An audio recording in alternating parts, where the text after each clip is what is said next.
Donc, il faut dire que quand je suis arrivé, j'ai commencé les études, mais ça commençait pas à être un peu chaud financièrement. Donc, si je rentre dans l'armée, je pourrais devenir américain dans peu de temps. Et donc, c'est ce qui a été fait. Et là, une nuit, on était en pleine mission et il y avait un avion qui devait décoller. Et après, il y avait eu un incident sur la piste. Au beau milieu de la nuit, après l'armée, j'ai travaillé à la NASA et au département de la Défense et j'ai ma propre boîte en cybersécurité. Est-ce que tu penses qu'il y a déjà eu des interactions entre les extraterrestres et les humains? En fait, je pense que ça existe. Hein. Il y a des vidéos qui circulent sur YouTube, il y a des films qui ont été dans l'espace, donc qui montrent des êtres vraiment différents. Donc, le Togo, c'est mon pays. Après tout, je pense qu'il faut revenir aussi investir dans le domaine et montrer comment ça se fait ailleurs aux jeunes. Mais il faut dire que quand je suis rentré là-bas, j'étais quand même le seul Togolais. Je n'ai pas connu d'autres Togolais quand j'étais là-bas. Ça ne veut pas dire qu'il n'y avait pas d'autres Togolais qui travaillaient à la NASA. Alors bonjour tout le monde, moi c'est Djibril Maham, je suis ingénieur des infrastructures informatiques et le directeur et fondateur de l'entreprise CSIS, Cyber and System Information Solution, et je suis dans l'entrevue. Aujourd'hui, j'ai l'honneur de recevoir un invité d'exception, Djibril Maham, un Togolais au parcours hors norme. Vétéran de la marine américaine, il a participé à des missions de haut vol avant de rejoindre la NASA, où il a contribué à des projets au sein du Centre de simulation climatique à la NASA. Consultant pour le département de la Défense aux États-Unis, il est surtout le fondateur de CSIS et de Prestop. Deux initiatives qui placent la souveraineté numérique et l'entrepreneuriat africain au cœur de l'innovation. Djibril œuvre également pour l'éducation, la cohésion sociale et la sécurité alimentaire sur le continent. Préparez-vous pour un podcast inspirant avec des récits vraiment très intéressants et plein de témoignages de la part de Djibril Maham. Bonjour Djibril.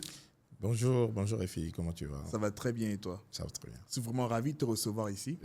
Voilà, moi aussi, je suis extrêmement ravi. Je t'assure que la première fois que je t'ai entendu parler et quand j'ai compris exactement ton parcours, je me suis dit, ça c'est un truc qu'il faudrait partager avec beaucoup de gens pour inspirer des tas de monde. Et tes initiatives, la façon dont tu procèdes, dont tu travailles, dans ta façon de procéder, ta productivité, est quelque chose qui serait quand même inspirant pour beaucoup de gens, pour qu'ils comprennent un peu le process et les différentes façons de procéder pour pouvoir atteindre leur objectif et que toujours rien n'est facile. Tu es d'accord avec moi? Merci. Non, je suis tout à fait d'accord avec toi parce que mon parcours ça va inspirer beaucoup de monde et je suis ravi de le partager avec tout le monde. Alors dis-moi, tu as fait le campus de Lomé, c'est ça? Bien sûr, j'ai étudié à Lomé, j'ai fait le cours primaire, secondaire et l'université à Lomé avant de partir aux États-Unis. En quelle année? Je suis parti en 2008 de Lomé pour les États-Unis pour aller continuer les études à l'université de Washington, D.C. Ok, mais est-ce que tu pensais débarquer à la NASA quand tu partais? Bien, c'est au fil du temps que tu as découvert en fait ton parcours.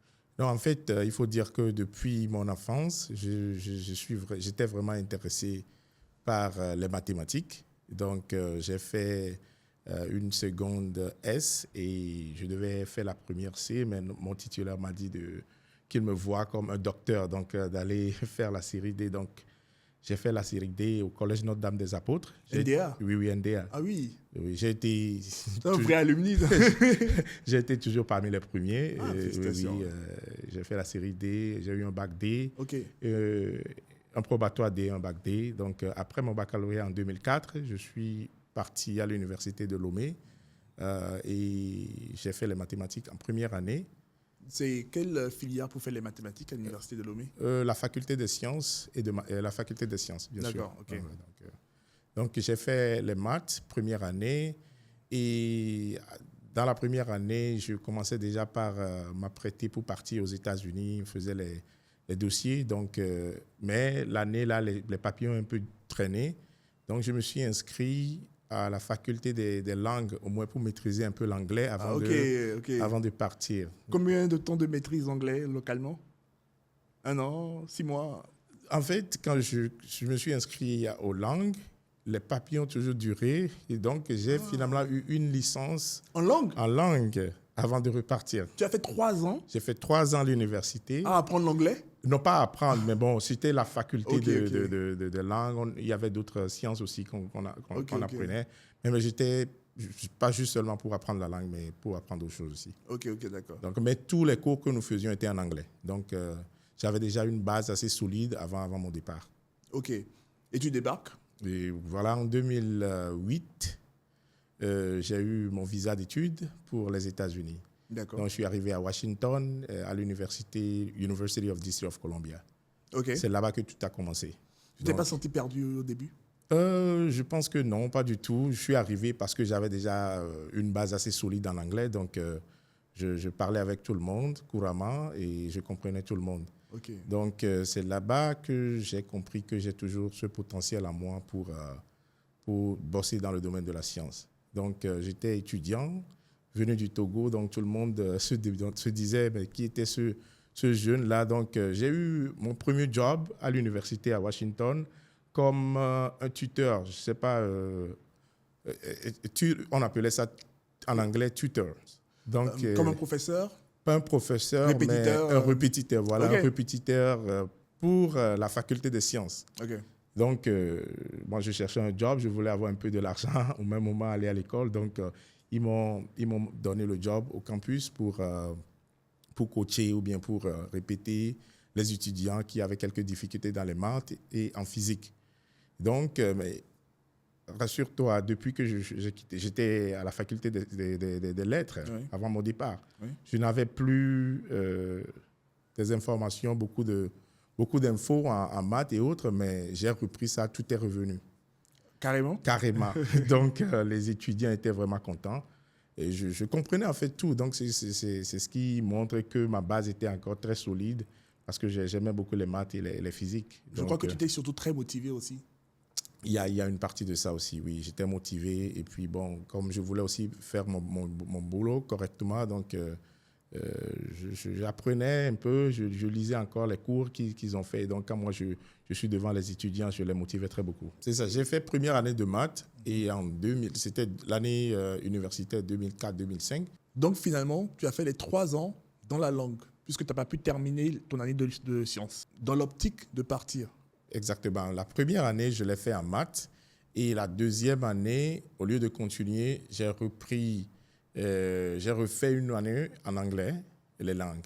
Et comme les papiers traînaient, j'étais toujours assidu et j'ai réussi, j'étais jusqu'en licence. Okay. Comment tes origines togolaises ont façonné ton ambition? Il faut dire que j'étais bien entouré dans le quartier. J'ai grandi dans le quartier de Baie. Il y avait beaucoup de jeunes, qui sont un peu plus âgés que moi, mais je les voyais, ils étaient vraiment intelligents aussi. Donc, chaque fois qu'on discutait, c'est les jeunes qui me motivaient. Il y avait au moins 2 ou 3 personnes dans le quartier qui m'ont quand même bien motivé, qui sont aujourd'hui docteurs en mathématiques à l'université de Lomé. Oui, ils interviennent aussi ailleurs, partout en Afrique. Quel événement a été le déclic pour que tu puisses partir aux États-Unis? Voilà, on a eu le bac. Et donc, j'étais entouré par de bons camarades ambitieux aussi qui sont partis pour les études. Et étant donné que j'ai commencé l'université ici, je voulais d'abord faire quelque chose de grandiose dans le domaine de la science. Il n'y avait pas beaucoup de possibilités, et surtout pour les pratiques à l'université de Lomé. Donc, les amis qui sont déjà partis, je les ai contactés. Comment est-ce qu'il faut faire pour entrer dans les universités aux États-Unis? Donc, ils m'ont montré le chemin et j'ai aussi démarré les papiers et ça a pris. À partir de là, ça a pris du temps? Oui, il faut dire qu'en 2008, ça a pris du temps parce que peut-être il y avait un souci au niveau de l'ambassade des États-Unis. Il y avait une histoire concernant les gens qui avaient gagné la loterie Visa qui ne partaient pas. Donc, il y avait une tension quand même avec la délivrance des visas. Mais moi, c'est la période là que j'ai eu mon visa quand même. À travers la loterie Visa? Non, j'ai pris un visa d'études, mais il y avait un souci pour les gens qui partaient pour chercher le visa de loterie Visa. Donc, tous les jeunes qui demandaient le visa là-bas n'ont pas la chance de l'avoir. Mais par chance, moi, je l'ai quand même eu en 2008. Alors, comment tu rentres dans la marine? Une question très intéressante. Donc, il faut dire que quand je suis arrivé, j'ai commencé les études, mais ça commençait pas à être un peu chaud financièrement. Donc, je me disais que, bon, OK, il y a des amis qui sont rentrés aussi, qui m'ont conseillé. Et aussi, il y aura l'opportunité d'avoir les papiers. Donc, c'est là que j'ai pris conscience que, bon, OK, je suis à l'université. Si je rentre dans l'armée, je pourrais devenir américain dans peu de temps. Et donc, c'est ce qui a été fait. Ok, donc fortuitement, tu t'es dit que c'était la solution et puis voilà. Voilà, parce que avoir un visa d'études, ça ne te garantit pas forcément les papiers. Donc, j'ai pris la voie là parce qu'il y a d'autres camarades qui l'ont fait et je l'ai fait. Et puis, bon, une fois entré dans l'armée, je suis devenu américain au bout de quelques mois. Ah bon? Mais tu avais fait déjà combien d'années avant de rentrer? Oui, je suis rentré dans l'armée en 2013. Et après, au bout de combien d'années? C'est-à-dire que tu avais fait combien d'années avant de rentrer dans la Avant marine? de rentrer, je Oui, suis arrivé en avant- 2008. Donc, ça a fait, disons... À peu près 4 ans et demi, je suis rentré dans l'armée. Ok. Oui, oui, 4 ans et demi. Mais est-ce que les 4 ans et demi n'ont pas influé le fait que ce soit beaucoup plus rapide au moment où tu es rentré dans la marine?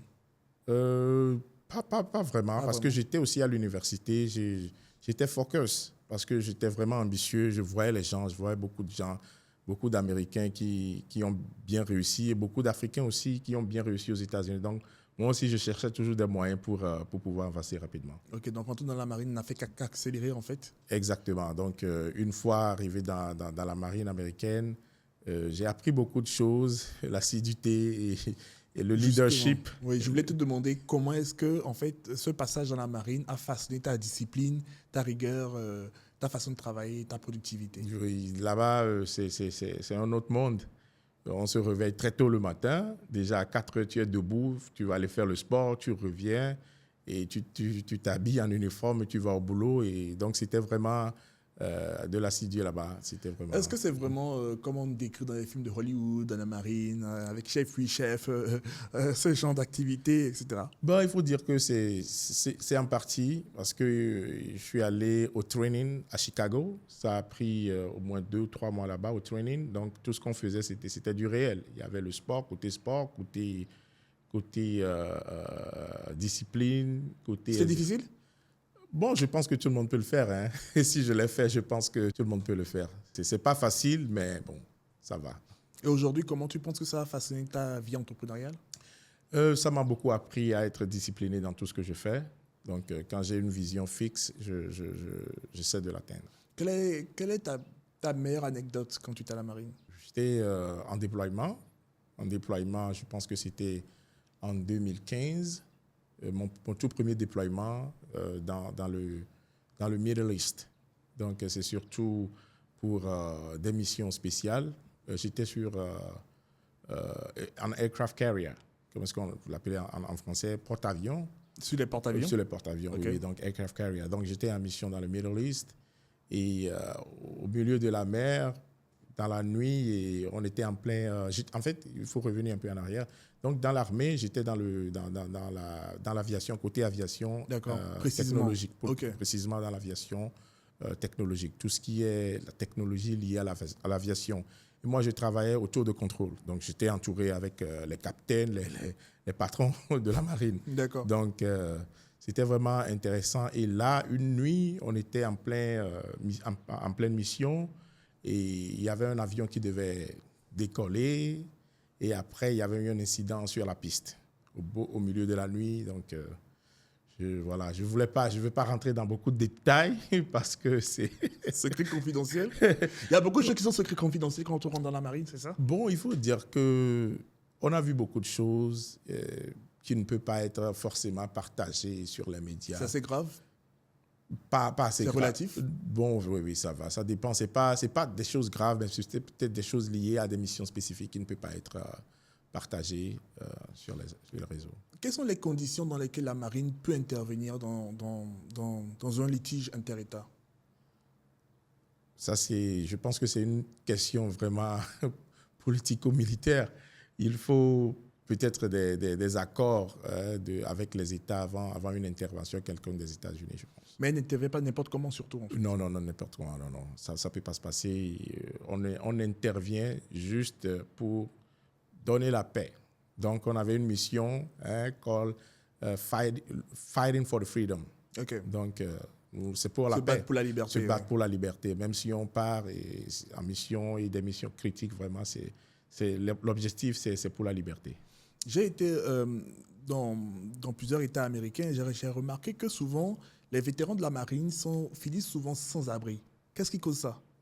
Est-ce qu'il n'y a pas une solution pour les aider après ou bien comment se fait-il qu'il y en a qui finissent sans abri? Ok, en fait, je pense que moi-même, quand je suis rentré, je voyais beaucoup de gens. Est-ce que la question, c'est vraiment, est-ce qu'il faut se demander s'ils ont vraiment été vétérans? Parce que c'est des gens, on les appelle les homeless, right? Ils sont là, ils montrent souvent leur pancarte qu'ils sont vétérans, mais il faut d'abord voir s'ils ont été vraiment vétérans. Alors, donc, s'il y a des vétérans qui finissent dans la rue, je pense que ça dépend de la manière dont ils sont sortis. Peut-être qu'ils avaient fait des fautes graves et ils ont été peut-être virés. Donc, voilà. Mais si tu termines, si tu rentres bien et que tu finis ton contrat et que tu sors, je ne pense pas que tu vas traîner dans la rue. La preuve, j'ai fini, je n'ai pas traîné dans la rue. Mais après, toi, tu avais un parcours quand même différent parce que je crois que tu avais des surplus de connaissances au-delà de tes skills côté marine, de tes compétences côté marine. Tu avais aussi d'autres compétences qui pouvaient servir peut-être pas seulement à l'État américain, mais à la population aussi, je crois. Bien sûr, bien puisque sûr. En tant qu'entreprise privée aussi, tu apportes une grosse valeur, surtout puisque c'est partagé entre le système est partagé entre les entreprises privées, le gouvernement et les citoyens, si je me rappelle bien. Bien sûr. Ouais. Donc, tu as sûrement ouvert des entreprises privées, c'est ça? Mais oui. Tu t'es mis en tant que contracteur. Aux États-Unis, oui, j'ai une entreprise en informatique. Okay.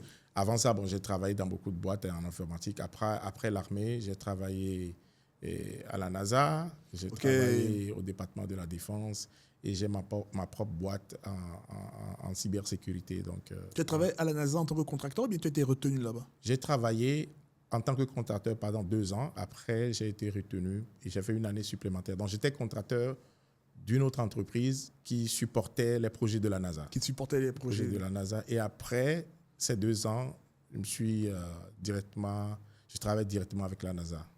Ok, je rappelle surtout que le mot contracteur, c'est beaucoup plus l'équivalent de mot de consultant. Ici, si on peut le dire ainsi. Consultant, oui. Mon premier côté, ce n'est pas un consultant indépendant, mais un consultant sous une entreprise, comme Deloitte, par exemple. Ou, voilà. Okay. Un peu comme un sous-traitant d'une certaine façon. Voilà. Okay. Et tu as fait quoi à la NASA? J'étais ingénieur des infrastructures critiques ou essentielles. Ça parle de quoi concrètement? Voilà, pour rentrer dans le détail, moi, je supportais le centre de simulation climatique de la NASA. Donc, c'est le centre qui supporte en fait les recherches scientifiques liées à la Terre. Donc, on intervenait pour les simulations climatiques et les prédictions du climat dans la zone. OK. Est-ce que vous avez déjà eu à travailler sur des projets sur la recherche des formes de vie extérieures à la Terre, extraterrestres, aliens, comme on dit? Ça arrive? C'est des projets sérieux? C'est des projets sérieux. Moi, je n'étais pas sur ces projets. Moi, j'étais sur le projet lié aux recherches scientifiques, aux simulations climatiques et aux prédictions du climat. Parce que quand on dit la NASA, à cause des films hollywoodiens, beaucoup de gens pensent qu'on ne parle que des aliens. Tu es d'accord avec moi? Bien sûr. Et que des extraterrestres, en fait. Oui. Tu vois ce que je veux dire? En fait, je pense que ça existe. Hein. Il y a des vidéos qui circulent sur YouTube. Il y a des films qui ont été pris dans l'espace, donc qui montrent des êtres vraiment différents. Donc, tu confirmes alors que les extraterrestres existent? Bien sûr. Moi, je confirme. Je peux confirmer. Ça, c'est à moi. J'ai vu des choses et j'ai vu des films, j'ai vu des vidéos qui prouvent qu'il y a des choses quand même... Au sein de la NASA ou bien juste dans les films? Pas au sein de la NASA, parce que quand j'étais dans la NASA, ma mission était vraiment spécifique. J'étais ingénieur et je maintenais les serveurs physiques dans un grand data center. Et on avait aussi des serveurs sur le cloud. Donc, j'étais vraiment concentré à développer les codes, à faire des migrations, à faire des déploiements, des solutions. Est-ce que tu penses qu'il y a déjà eu des interactions entre les extraterrestres et les humains depuis la création de la Terre, mais on ne s'en est pas rendu compte? Oui, moi je pense qu'il y a eu des interactions parce qu'il y a même une vidéo réelle sur YouTube où un pilote américain étaient dans les airs, puisque les avions, les F-16, ou on appelle ça F-16 et F-18, ces avions sont équipés des caméras de surveillance ou bien des dispositifs de surveillance, même à 40 000 pieds. Donc, il y a des pilotes qui étaient dans leur activité aérienne, qui ont aperçu vraiment des objets volants et ils ont pris des vidéos, ils ont pris des shots, des photos. À quel genre? À Mach 6, à Mach 7, ou bien hors de la Terre carrément, c'est ça? Non, pas hors de la Terre. Dans les airs, je dirais 40 000 pieds, hein, peut-être à entre 40 et 50 000 pieds. Ils étaient en mission, pas mission spécifique, ils étaient en training. Okay. Donc, souvent, ils font des missions. Donc souvent en plein training. En plein training, il y a des espaces aériens vraiment réservés pour le training. Donc, c'est dans ça que des vidéos ont circulé. Je pense qu'il y en a quelques vidéos aussi sur YouTube. Mais je pense qu'il y a aussi beaucoup de contes de fées qui circulent sur YouTube, beaucoup de, un peu trop de n'importe quoi quand même qui circulent par rapport à ça sur YouTube. Tu es d'accord avec moi? Oui, bien sûr, mais ça, c'est des vidéos réelles. Ça, c'est les pilotes même ont témoigné. Donc, c'est des gens réels qui, avec leur nom, leur titre, donc on savait exactement de quelle escadrille ils appartenaient. On savait même exactement les vols, les numéros de vol qui ont pris ces vidéos et autres. Il y a des enregistrements, c'est ça? Bien sûr. Ouais. Mais qui ne peuvent pas être dévoilés, sous secret confidentiel. Bon, non, en fait, je ne pense pas que c'était pour les objets volants. Les ovnis? Je pense que ce n'est pas vraiment un secret parce que les vidéos ont circulé. Les vidéos ont circulé. Je pense qu'il y a quand même une que je peux partager avec toi après l'interview. Ça va sûrement passer à l'écran là, donc n'hésitez pas. Mais après, ça te fait quoi aujourd'hui? Ça fait quoi déjà d'être un Togolais à la NASA? Il faut dire que quand je suis rentré là-bas, j'étais quand même le seul Togolais. Je n'ai pas connu d'autres Togolais quand j'étais là-bas. Ça ne veut pas dire qu'il n'y avait pas d'autres Togolais qui travaillaient à la NASA. Moi, je ne les connaissais pas. Je travaillais avec... on était dans mon équipe, nous étions au nombre de 50, mais il y avait seulement 2 Africains. Moi, Togolais, et puis un autre Camerounais. Donc, les autres, c'était les Noirs américains, les Indiens, les Chinois, mais qui sont tous américains. Voilà, qui sont tous américains. Comment on se fait recruter par la NASA? Voilà. D'abord, il faut être issu d'une grande université. Il faut avoir les compétences nécessaires en tant qu'ingénieur pour travailler à la NASA. J'ai quand même été dans de grandes universités. J'ai fait l'université de Washington, D.C. Après, j'ai eu mes diplômes à Old Dominion University en Virginie. J'ai fait une licence en sécurité internationale et une maîtrise en administration publique, gestion des administrations publiques et privées. Mais j'avais fait beaucoup de certifications aussi en ligne? Non, pas forcément en ligne. Quand j'étais dans l'armée, après à l'armée, j'ai fait beaucoup de certifications en informatique, comme l'AWS, les certifications de la cybersécurité, Linux, beaucoup de certifications. Et donc, voilà, c'est ça qui m'a mis là-bas avec mes compétences, bien sûr, que j'ai acquises dans l'armée. Je comprends quand tu disais, durant le Forum international sur la protection des données à caractère personnel, où je t'ai rencontré d'ailleurs, que c'était accessible à tout le monde, en fait, en quelque sorte. Mais il fallait pousser les portes pour pouvoir y arriver, en fait. Voilà, c'est ça. Parce que d'abord, on veut voir vraiment, et les interviews sont vraiment, vraiment dures. Dans toute ma carrière, c'est la seule boîte où j'ai vraiment compris que c'est du sérieux.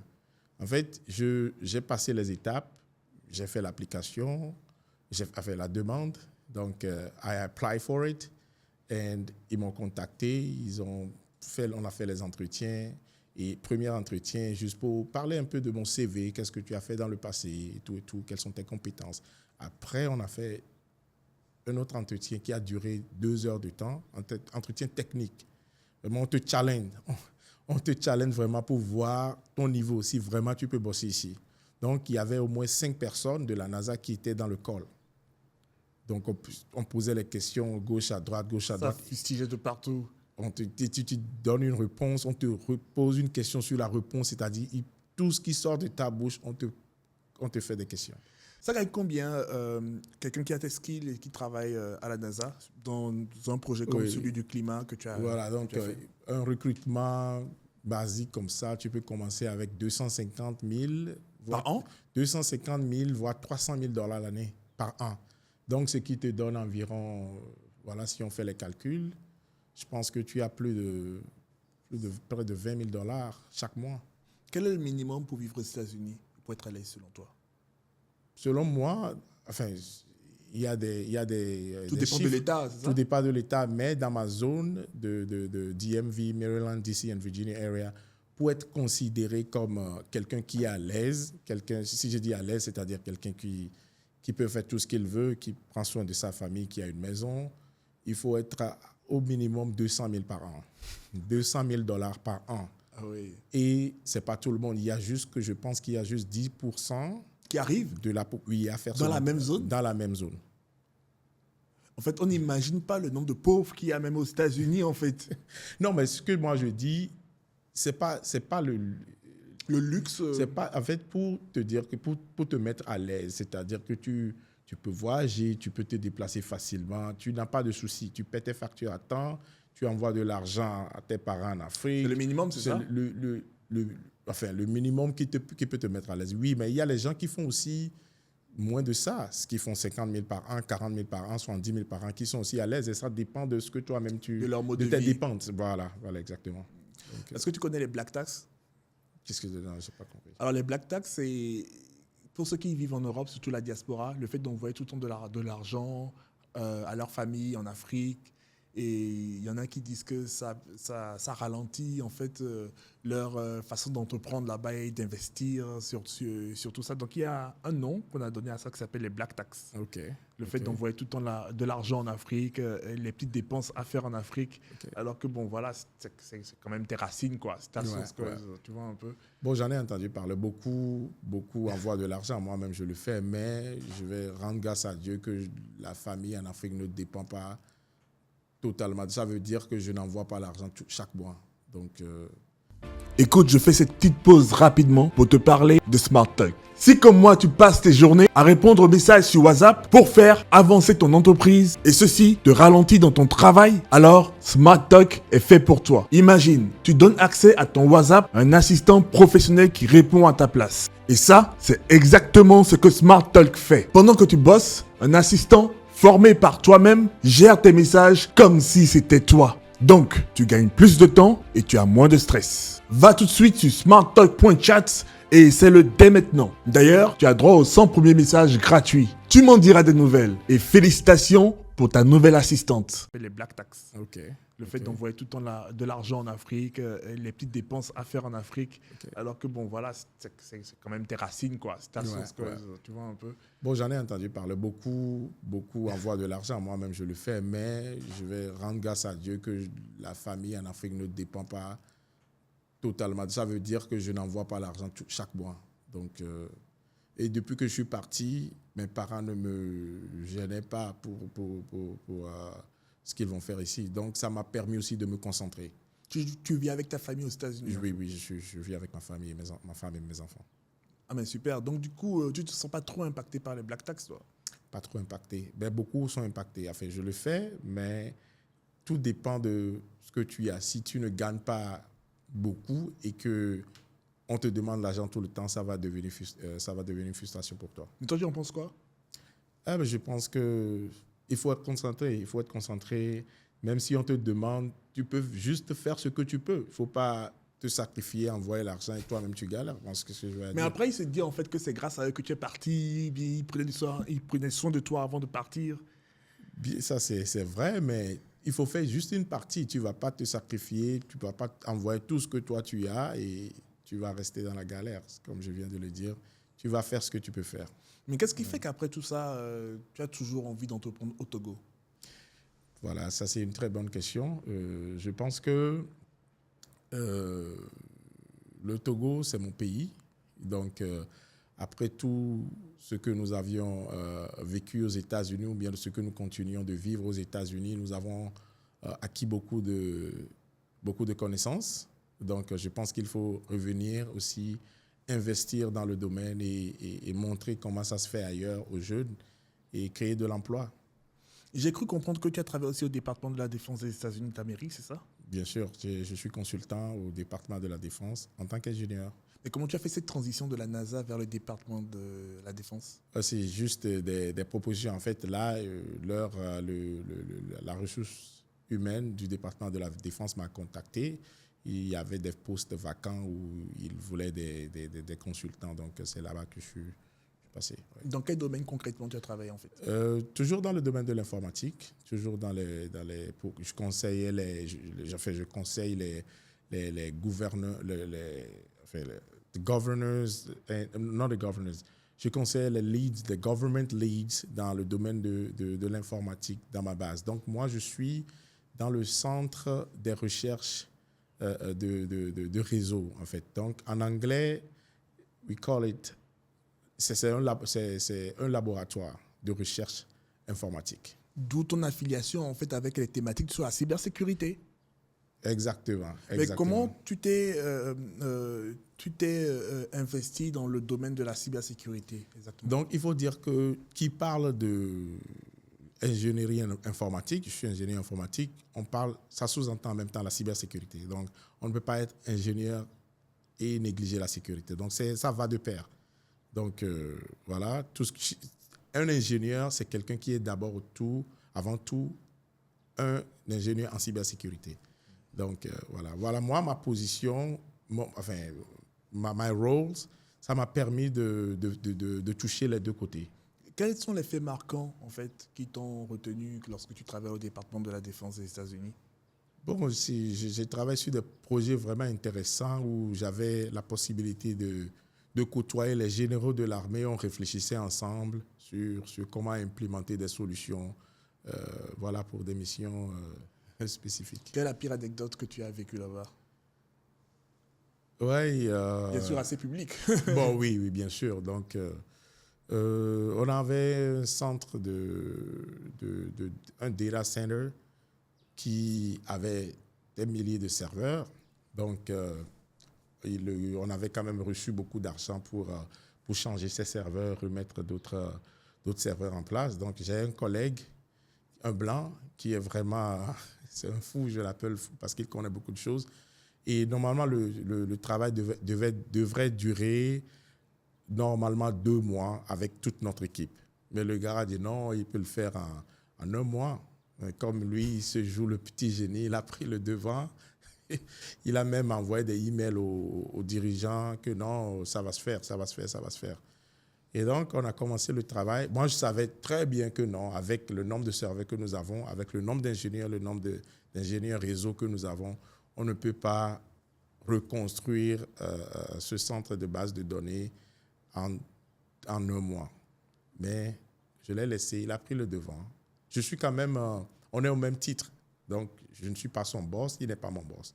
Mais il a pris le devant. Des homologues, quoi. Des homologues. Donc, lui, il travaille là-bas avant moi. Donc, et il connaît beaucoup de choses. Ça, je suis conscient qu'il maîtrise beaucoup de choses. Donc, je l'ai laissé prendre le devant. Et moi, quand je bosse, déjà à 15h, 16h, je pars. Mais lui, il est obligé de rester jusqu'à 22h. Des fois, il a passé la nuit là-bas. Et après 1 mois même, le travail n'a pas été fait. Déjà, 3 semaines, quelque chose, j'ai contacté les boss. J'ai dit, OK, voilà ce qu'on a un souci. Il faut qu'on pousse un peu. Donc, voilà, il a compris que vraiment, pour prendre certaines décisions, il faut une décision de l'équipe. Il ne faut pas jouer au petit génie. Et puis, y a-t-il déjà eu des cas d'attaque urgente où on t'a appelé d'urgence parce qu'il y a eu une attaque ou un truc du genre? Au boulot, oui, bien sûr. Ça arrive souvent? Bon, il faut dire que on a implémenté. Non, ils ne peuvent pas toucher à nos systèmes. Nous sommes des ingénieurs, des grands ingénieurs. On a la manière dont on a protégé nos systèmes. Ils tentent, mais on a des firewalls. Vous avez combien d'attaques en moyenne par jour? Bon, là, il faut dire qu'on a quand même... les attaques se font souvent la nuit. D'accord. Pas en pleine journée. Parce que les gens sont fatigués? Ils savent que... On a une heure spécifique de boulot, n'est-ce pas? On vient telle heure, on part telle heure. Et les attaques se font souvent la nuit. Et quand on vient le matin, on reçoit des alertes. On reçoit des emails parce qu'on a déjà mis des systèmes en place qui bloquent les attaques ou bien ça nous donne tout de leur provenance, de quel pays ça vient, quel type d'attaque. Et voilà, et ça nous donne un rapport. C'est-à-dire, après que le système bloque tout, ça génère un email qui envoie à l'équipe d'ingénierie et le matin, tu viens, tu vas, il y a quelqu'un qui veut pénétrer dans nos systèmes de la Chine, il y a quelqu'un de la Russie. Donc voilà, je ne sais pas forcément ce qu'ils font, mais souvent, c'est des jeunes petits hackers qui sont là. Mais quand je vois, tu sais, j'ai appris récemment que même Uber s'est fait attaquer juste parce qu'en fait, durant la nuit, le IT ou bien la personne qui s'occupait en fait de la sécurité avait reçu un tout MFA et dedans il a juste validé en fait parce qu'à un moment il n'arrivait plus à dormir et on lui disait en fait ok tu veux dormir valide simplement, il a validé en fait et Uber s'est fait hacker. Tu as appris ça aussi? Oui, oui, j'ai appris ça. Est-ce que tu penses que c'est des choses qui peuvent arriver à d'autres boîtes? Ça, bien sûr. Donc, c'est pour ça que nous avons implémenté des trainings en cybersécurité tout le temps. Pour pas dormir la nuit? Non, pas pour dormir, mais il faut être conscient de comment la provenance des attaques. Donc, ça peut être par un email, ça peut être par un SMS, ça peut être par un seul clic d'un email. Et on prend ton accès et voilà, l'attaqueur va pénétrer dans le système, va faire l'intrusion. Est-ce que tu te renseignes souvent sur les systèmes d'attaque des autres entreprises aux États-Unis pour pouvoir te mettre à jour sur les trends, sur les tendances qu'il y a? Bon, moi, oui, j'écoute ça, mais je compte vraiment sur notre système. On a une équipe assez solide. Donc, il y a beaucoup de boîtes. Mais moi, depuis que je suis là-bas, je n'ai jamais eu une information sur une attaque de notre système. Quelle est la meilleure façon pour toi de se protéger déjà de façon assez ouverte, accessible au grand public, de se protéger déjà en ligne quand on a une entreprise? Voilà, je me dis d'abord qu'il faut continuer les trainings. Il faut toujours entraîner les équipes à comment se comporter devant leur système. Il faut d'abord que les employés soient qualifiés. Et après, maintenant, on implémente des solutions dans les systèmes informatiques. C'est-à-dire, on fait des maintenances régulièrement, une fois par mois minimum. Et on fait les scannings des vulnérabilités. Donc, s'il y a des erreurs ou bien des vulnérabilités qui sortent, on les corrige immédiatement. Comment se comporter avec les mots de passe? Ça, c'est une très bonne question. Je vais te poser une question, si tu me le permets. Dans ton compte, je suppose que tu as un compte Gmail. Oui. C'est quand la dernière fois que tu as changé ton mot de passe? Alors, moi, j'ai changé mon mot de passe, je crois, ça doit faire 4 mois. 4 mois. 4 ou 5. Mais même, non, je crois que ça doit même faire 7 mois. OK. Avant ça, est-ce que tu le changes plus régulièrement ou bien? Avant ça, je ne changeais pas régulièrement.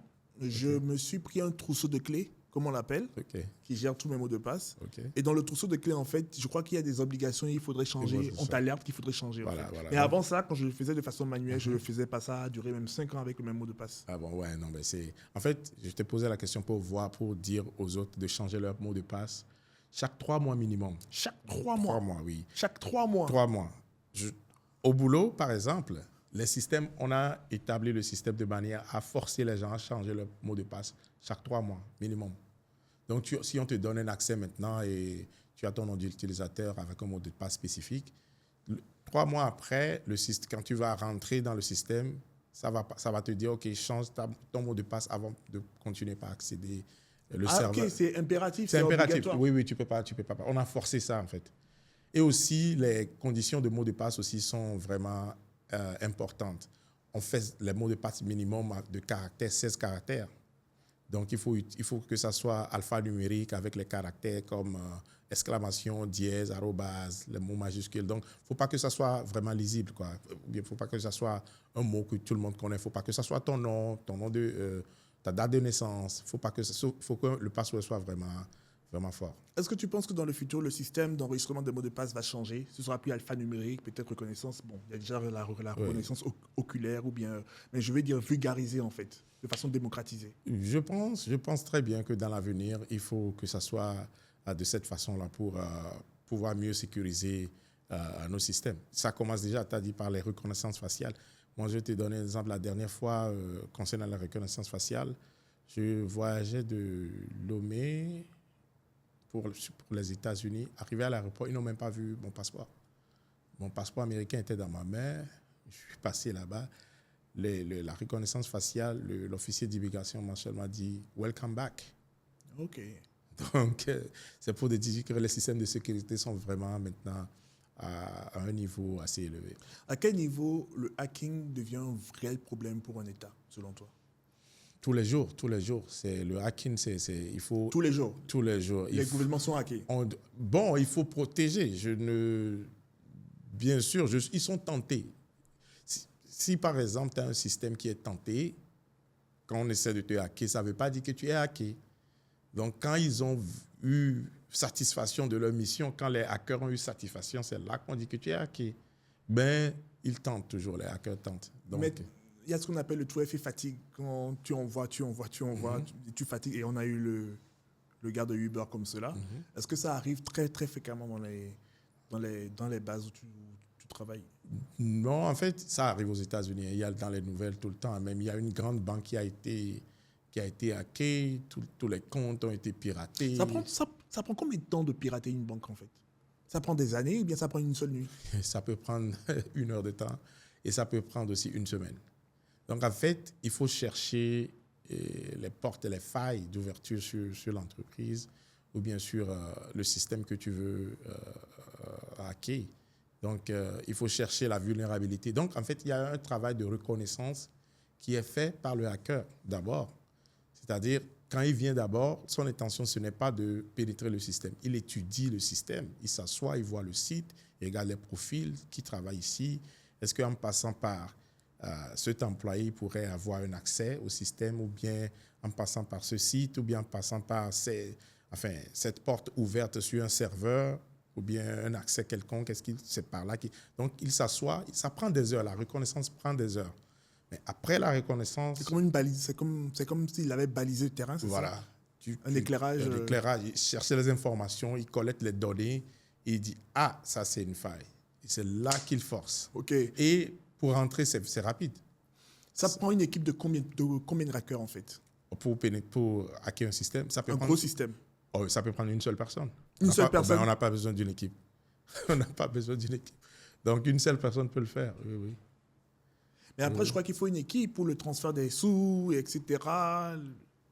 Oh, mais non, ça dépend du type de hacking que tu veux faire. Si c'est pour une banque et si vous voulez voler, ou bien si c'est juste pour collecter des informations, ça prend une... Donc, il y a des hackers qui prennent de l'argent, il y a des hackers qui prennent des informations, en fait. Oui, ça dépend. Tout dépend, en fait, de la mission. Voilà, si tu as une entreprise et que tu fais une vente en ligne, ou bien tu fais des pubs, entreprise de publicité, on veut te hacker, c'est juste pour avoir les informations des personnes qui visitent le site. Mais si, par exemple, un hacker cible une banque, c'est peut-être pour avoir les informations sur la base de données, c'est peut-être pour avoir les informations sur les comptes et autres. Donc, ça dépend du cible.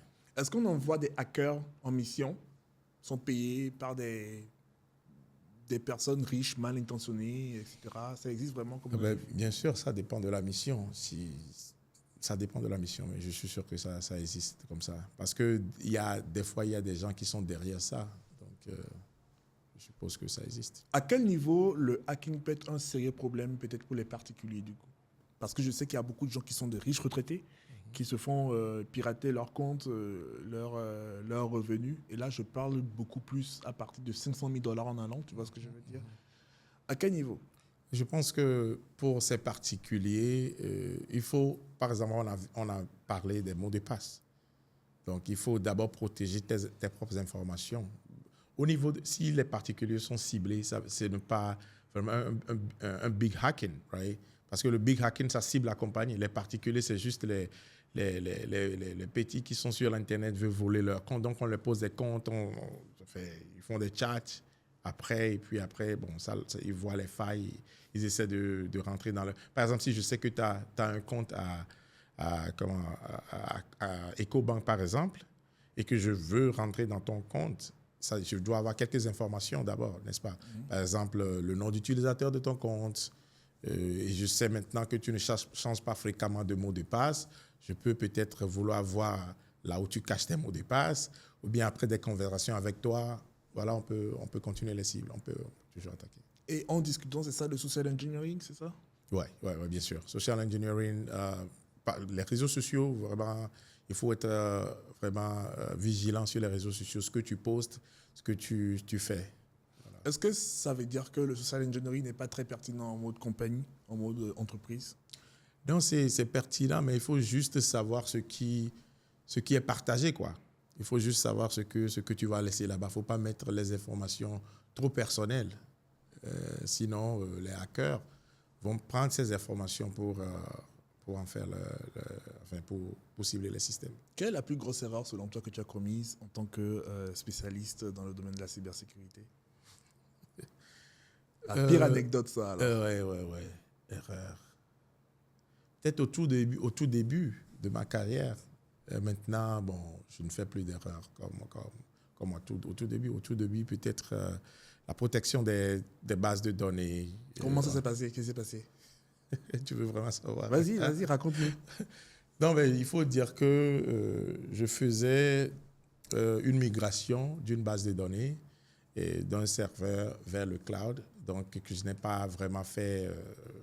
c'est pas vraiment côté sécurité, mais je n'ai pas vraiment fait une copie. Je n'ai pas sauvegardé les informations nécessaires. Et parce que je me disais que non, ben, j'ai la ligne de commande, je sais quoi faire. Et baf, j'ai envoyé la commande et les informations sont parties, mais il n'y a pas eu de sauvegarde. Donc là, j'ai perdu les données. Tout était à refaire. Tout était à refaire, mais il y a quelqu'un... Dans chaque boîte, c'est pourquoi il y a toujours un backup. Il y a toujours un backup. Voilà. Donc, on avait un serveur backup sur lequel... Bon, ça m'a pris quand même quelques heures pour reprendre les données du backup. Parce qu'on fait les backups chaque 2-3 heures de temps, on fait les backups. Plusieurs backups dans la journée sur des serveurs critiques. J'estime que tu te mets souvent à l'actualité sur les nouvelles trends, les breaking news dans le domaine du hacking, etc. Actuellement, quelles sont les pires histoires qu'il y a dans le domaine du hacking qui sont arrivées? Peu importe aux États-Unis ou ailleurs. Hein. Présentement, je pense que la dernière que j'ai entendue, c'est l'histoire de Uber, là. La toute dernière, oui. Donc, avant ça, il y avait pour une banque, dont je préfère taire le nom, maintenant aux États-Unis, une grande banque qui a été hackée. Donc, comment c'est arrivé pour la banque? Je pense que c'est les employés qui n'ont pas fait les mises à jour sur un serveur critique qui comprend les bases de données et tout. Donc, mais bon, je ne sais pas vraiment s'il y a quelqu'un qui est dans la boîte qui était complice. Voilà, ça arrive souvent. Ça arrive parce que c'est pour ça que je parlais de la formation. Donc, la formation, ça ne nécessite pas seulement de former l'individu qui travaille là-bas. Il faut aussi il faut aussi les former sur l'éthique. Étant employé, qu'est-ce qu'il ne faut pas faire? Et quand tu vois les comportements des employés, il faut vraiment faire attention. Une personne qui peut, on appelle ça insider threat, right? Une personne qui est dans la boîte, qui peut être complice, et tu peux facilement l'aider. Enfin, pas facilement, mais tu peux avoir des signes qui peuvent te dire que cette personne-là, il est suspect, il faut faire attention. Voilà. Ah, mais c'est magnifique, ça. C'est quand même impressionnant de comprendre que l'erreur ne vient pas forcément de l'extérieur, mais toi-même, tu peux recruter le virus en interne qui pousse. Oui, c'est ça. Donc, ça se passe. Et combien ont été volés environ à cette banque? Je pense que c'est des millions de dollars. Hein. C'est des millions de dollars. Une estimation? Qui ont été perdus. Tu as une fourchette? Non, je n'ai pas le chiffre. Mais tu peux. Du coup, qu'est-ce qui t'a inspiré à créer Prestop? Alors, Prestop, c'est une application de mise en relation avec les prestataires de services. Donc, il y a de cela 2 ans, je suis rentré à Lomé. J'habitais encore, j'avais une maison dans la banlieue de Lomé, comment ça s'appelle encore, Legbasito. Donc, il y a une nuit, et j'avais une panne de plomberie dans la maison, autour de 21h. Donc, il me faut forcément un plombier pour réparer la panne. J'ai 2 contacts. Les gens me disent, le gars, j'ai appelé le premier contact, il n'a pas décroché. Je l'ai appelé la deuxième fois, il me dit que c'est le week-end, c'est un week-end. Il dit, il peut venir demain 10h, mais il y a l'eau qui coule, ça circule partout dans le bâtiment. J'ai appelé la deuxième personne, lui, il dit qu'il ne peut pas venir, qu'il est à un chantier. Et puis, je n'ai plus d'autres contacts. Donc, je me dis, il faut forcément qu'on crée une solution il faut forcément qu'on ait une base de données des prestataires de services pour les cas urgents. Dans la nuit, tu as une panne d'électricité ou bien tu as une panne d'eau, tu as tel souci, ta clé est bloquée dans la porte ou bien tu t'es enfermé. Il faut forcément quelqu'un qui peut te dépanner 24/24. Donc, d'où l'idée de la création de l'application Prestap qui met les prestataires de services avec les clients 24/24. Partout. C'est actif, là? C'est actif, c'est sur Play Store et c'est sur Apple Store. Et tu penses que cette solution pourra-t-elle être ancrée malgré la culture en fait, de la population locale, d'être beaucoup plus direct que d'aller sur le net? Oui, mais je pense qu'aujourd'hui, j'ai les 2 cultures. Je voulais prendre le numéro et appeler les gens. J'ai contacté Les plombiers, ils n'ont pas décroché. Ou bien ils ont décroché, ils n'ont pas bon temps. Donc, je dis, il faut d'abord, nous, en tant que représentants ou bien propriétaires de Prestop, il faut faire le marketing, il faut sensibiliser les gens à utiliser l'application.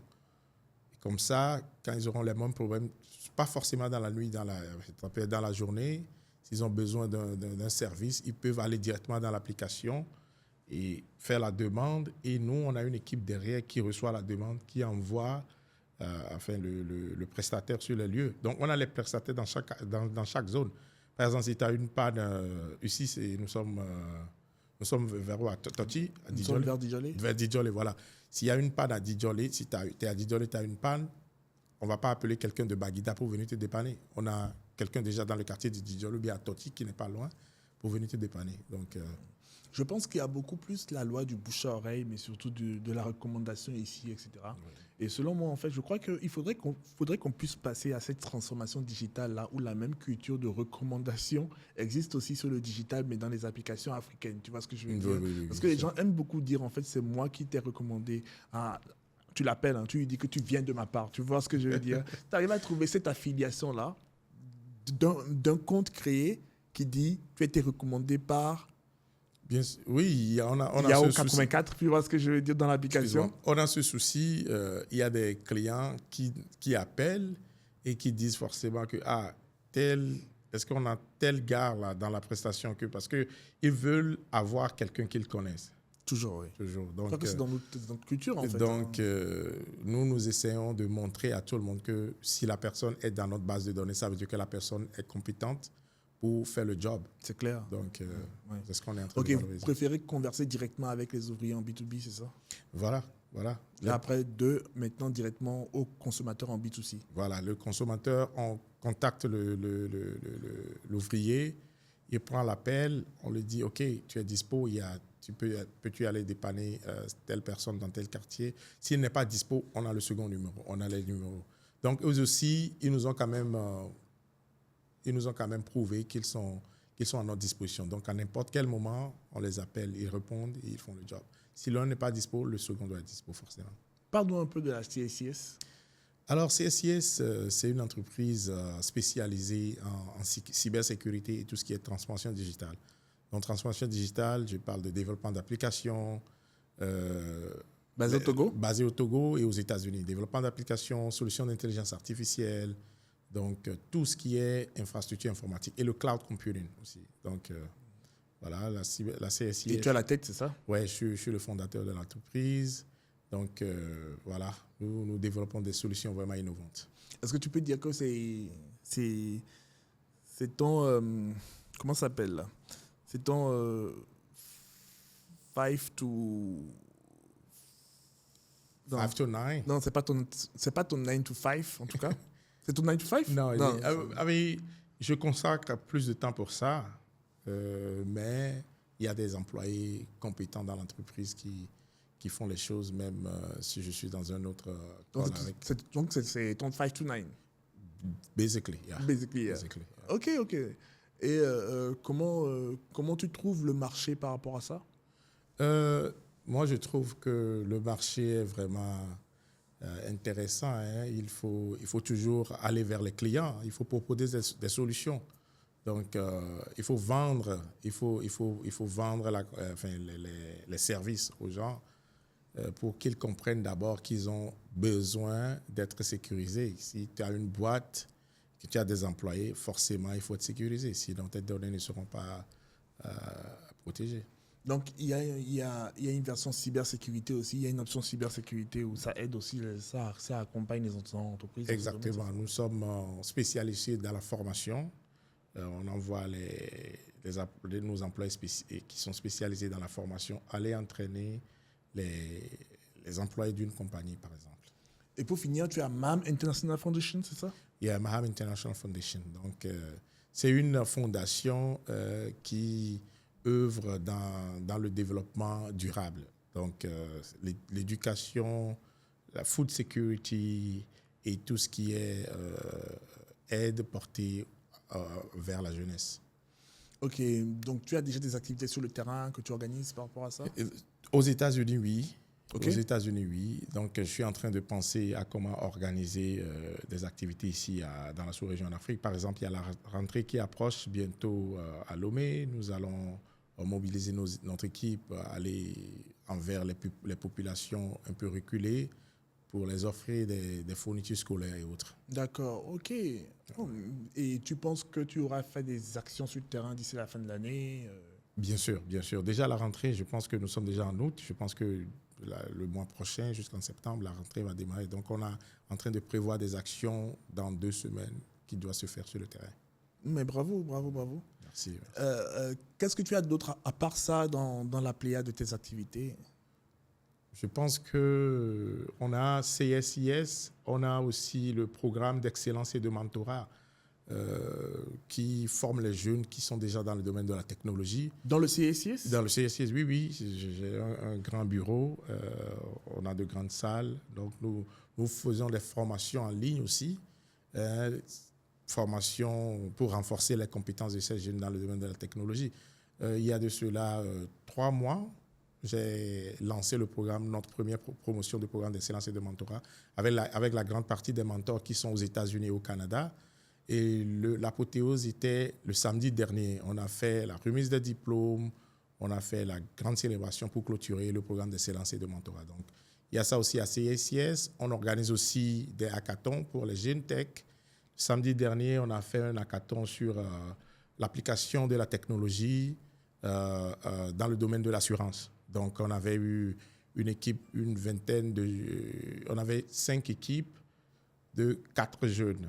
Donc, ils ont proposé les solutions et après, ils ont fait les présentations devant un membre du jury.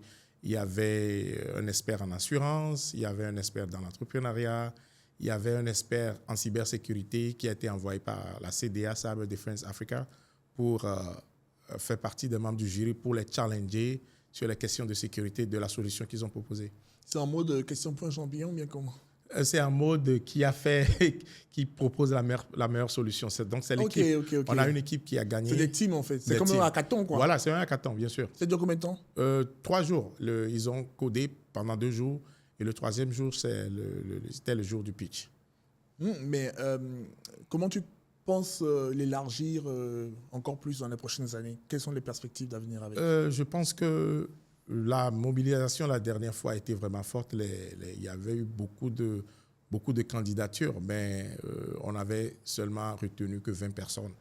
Donc, je pense que dans les prochaines éditions, nous allons peut-être élargir un peu les ressources pour pouvoir contenir tout le monde qui applique. Pas tout le monde, mais peut-être aller jusqu'à 30. Au lieu de 5 groupes, peut-être nous allons faire 10 groupes et avoir les 4 premiers peut-être au lieu de 2 premiers. Djibril, tu es très investi dans la cybersécurité. Alors du coup, en Afrique, tu as quel regard sur l'état de la cybersécurité en fait? Je pense qu'il y a beaucoup d'efforts qui se font déjà. Hein. J'étais en Côte d'Ivoire la dernière fois, j'ai rencontré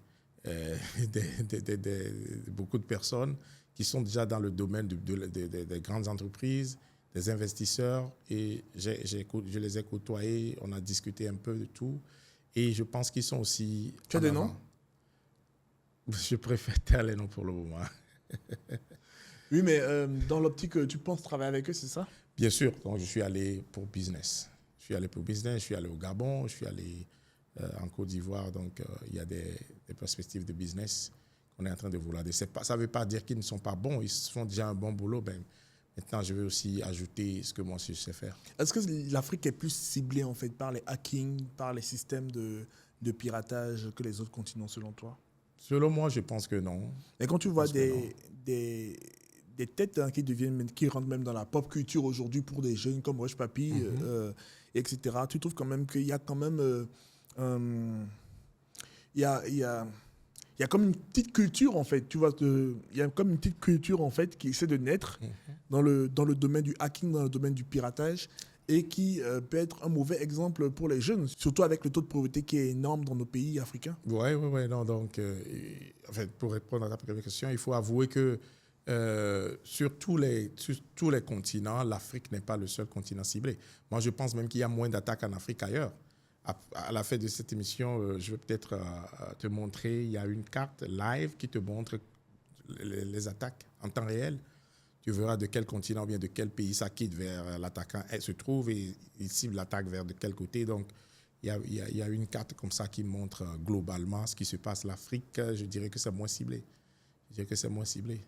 Est-ce que peut-être les attaques qui viennent de l'Afrique sont beaucoup plus à destination, beaucoup plus de piratage, pas forcément d'information, mais plus côté marchand directement. Les attaques qui viennent de l'Afrique, qui quittent l'Afrique. Qui quittent l'Afrique. Oh, les attaques qui quittent l'Afrique, oui. Tu as donné l'exemple de Hushpuppi, par exemple.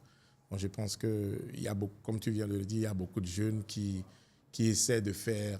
Est-ce que tu penses qu'il y a beaucoup de cas comme Hushpuppi, selon toi? Ils ne sont pas forcément... Bon, je suis sûr qu'il y en a. Ils essaient tout le temps. C'est pourquoi il faut toujours être prêt. Il faut toujours protéger ces informations et voilà, ne pas être attaqué. Alors, actuellement, tu sais, à Lomé, on utilise beaucoup plus de VPN, en tout cas dans la période où nous sommes. Quels sont les dangers, selon toi, d'utilisation des VPN? Je pense que... Déjà, définition, c'est quoi un VPN? Virtual Private Network. Ok, ça sert à quoi? Ça sert à masquer peut-être ta localité pour pouvoir accéder à certaines informations qui est ailleurs, les informations que tu n'es pas autorisé à avoir, par exemple dans ta zone. Étant maintenant sur un VPN qui prend de ce côté, tu pourras avoir... C'est dangereux d'en utiliser forcément? L'idée derrière ça, ce n'est pas dangereux. Mais maintenant, si on télécharge n'importe quel VPN ou bien on prend n'importe quel système de VPN dans notre ordinateur ou bien sur notre téléphone, on ne sait pas forcément qui a développé cette solution. Ça pourra même servir à collecter les données sur l'individu qui est en train d'utiliser le VPN. Ça pourrait prendre des informations sur son laptop ou bien sur son téléphone. Donc, voilà. Actuellement, on a aussi une lenteur de la connexion quand même, qui a localement. Comment peut-on contrecarrer tout ça? Moi, je dis, j'en ai beaucoup entendu parler qu'il y a eu lenteur. Bon, moi, particulièrement, je ne le sens pas quand je suis à la maison. Et aussi, mon téléphone, j'ai 2 téléphones et j'utilise plus le téléphone qui est connecté par satellite. Donc, je ne sens pas souvent la lenteur. Oui, évidemment, pour aller sur certains sites, on remarque que c'est très lent. Donc, contrecarrer, je ne pense pas qu'il y a forcément un moyen parce que ça dépend du débit qui vient du fournisseur de l'Internet. OK. Donc, est-ce que tu penses que c'est un rapport entre le fournisseur FAI et le gouvernement directement? Tout dépend du contrat. Moi, je vais te poser une question. Est-ce que toi, tu sens ça? Est-ce que tu sens? Non, c'est une question de oui ou non. Si tu sens ça, donc, as-tu demandé aux fournisseurs ce qui se passe? Parce que je pense aussi que les clients peuvent aussi demander exactement ce qui ne va pas. Parce qu'aux États-Unis, si on a ce souci, il faut appeler pour avoir des explications. Généralement, ici, en fait, directement, les gens expriment leur frustration directement sur Internet, tu vois, par rapport à ces genres de cas-là. Donc, peu importe, il y a souvent les on dit, les on dit pas, mais qui sortent par rapport à la vie diverse, tu vois, où c'est par rapport à la situation sociopolitique, effectivement, qui engendre tout ça. Oui, moi, je dirais que si on sent cette lenteur dans la connexion, tu demandais si c'est vraiment lié à la situation sociopolitique. Je ne peux pas te dire oui, parce que d'abord, moi, je ne le remarque pas trop quand je suis à la maison. Tu es plus connecté sur Starlink? Pas forcément, même Canal Box, je ne le sens pas trop. Est-ce que tu peux nous donner plusieurs stratégies de hacking? J'ai entendu parler du phishing, par exemple. Comment ça se passe? OK. Le phishing, par exemple, on prépare un email en envoyant un lien qui va exploiter, qui aura vraiment un truc dedans. Quand tu vas cliquer sur le lien, ça pourrait me donner accès, moi, à ton système. OK. Et facilement, les gens sont un peu distraits, c'est ça? C'est-à-dire qu'ils essaient d'imiter au maximum, c'est ça? Oui, il faut dire que, par exemple, toi, je te connais, je sais que tu es dans le domaine du média et autres. Donc, je peux t'envoyer un email ou bien un test message parlant de nouveaux équipements. Voilà, il y a tel deal. Parce que je sais que ça va t'attirer. Tu es sur ça, tu cliques, et voilà, on prend tes informations. Ok. Il y a d'autres stratégies aussi? Oui, Tu connais? oui, il y a comment, on envoie les malwares, il y a le phishing, il y a les attaques, il y a d'autres exploits qui se passent directement. On utilise souvent des techniques sur les Metasploits. En tout cas, c'était vraiment un plaisir d'avoir ce podcast avec toi. Merci beaucoup. Est-ce que tu as un mot de fin à dire à tes abonnés, à tous ceux qui nous suivent? Vas-y. Oui, bien sûr. Je pense que la souveraineté de l'Afrique est vraiment dans la jeunesse. Donc, cette jeunesse qui a plein de talents, qui veut investir dans le domaine de la technologie, la cybersécurité et tout ce qui est innovation. Donc, en tant qu'entreprise dans le domaine, nous, notre objectif, c'est de les accompagner, de les former et de les mettre sur le marché de l'emploi. Merci Djibril. Merci beaucoup. J'espère qu'on se reverra très, très, très bientôt. Effectivement. Ici ou ailleurs. Merci. Et je te souhaite bonne chance plutôt. Merci beaucoup. Merci et bonne chance à toi. Et on se retrouve aux États-Unis bientôt. Ouais, c'est quand tu veux.